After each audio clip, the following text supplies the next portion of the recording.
Today we're going to talk about gas versus diesel. What is the Auman philosophy here in the year of our Lord Anno Domini 2023? So here we go.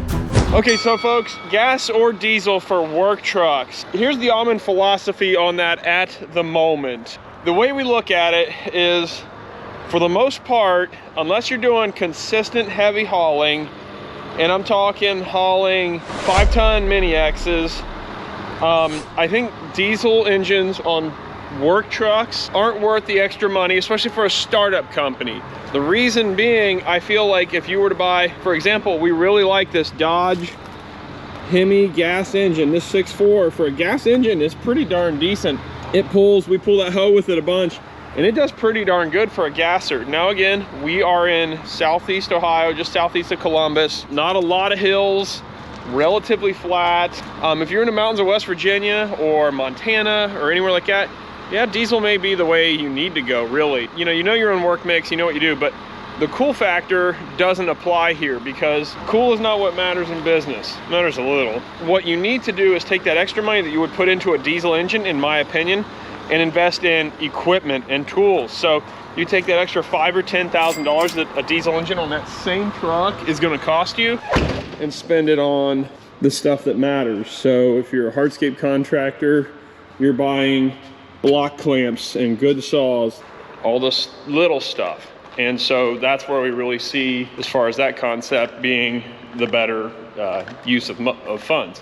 Now again, if you're in a mountain state or a place where you really do need that power to get a piece of equipment up a hill, if you're hauling heavy stuff just constantly, I mean constantly, hey baby, if you're hauling just to get stuff to a job site, a gasser engine's gonna do you, I believe, just fine. This is the normal setup for us in this V10 old Ford. Hi sweetie pie, how are you? So with that extra budget, hopefully if you're considering buying a gas or a diesel engine truck, you can now take that money and reinvest it in your company in better places that will actually make you more money than just diesel engine in your truck. This is an 08, which this truck's looking bad, by the way. We need to get this thing updated real bad. But this V10 F Ford truck here, that V10's been great. It's a gas hog, so what? That's not the point, but it's been great for hauling this setup. And generally that's what our whole rig looks like going down the road. Like, you know, that's kind of our general setup for most of our hardscape installs and landscape installs. So again, the moral of the story, because I get asked this a lot, should I buy a gas or diesel truck for my new hardscape, new landscape business, whatever.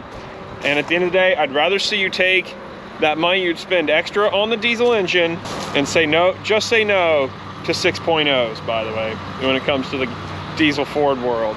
Haters, drop your comments below. Maybe, yeah, haters on my comment, or lovers of the 6.0.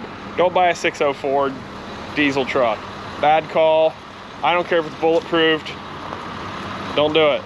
But yeah, so that's our philosophy, and we're gonna keep buying. I think as we upgrade this truck, I plan on buying, as of right now, I plan on buying the Hemi, the big Hemi engine trucks. That's what, like I said, maybe we'll have some more money down the road for that I don't, that we won't want to invest in a company otherwise. But we are literally going to buy Dodges going forward with the big gas engines. That's our philosophy, with the exception of the big truck. Now, of course, a big truck like that, yeah, a diesel makes sense, right? But now Ford still has a giant gasser F750, which is really the equivalent of that truck. I'd look at it, I'd kick it around. Anyways, that's our philosophy. I hope maybe it helps or gives some clarity or whatever, but don't hesitate to comment and let me know what you think. I do read the comments, I check them out. I really appreciate the interaction, whatever. So folks, we'll catch you on the next one.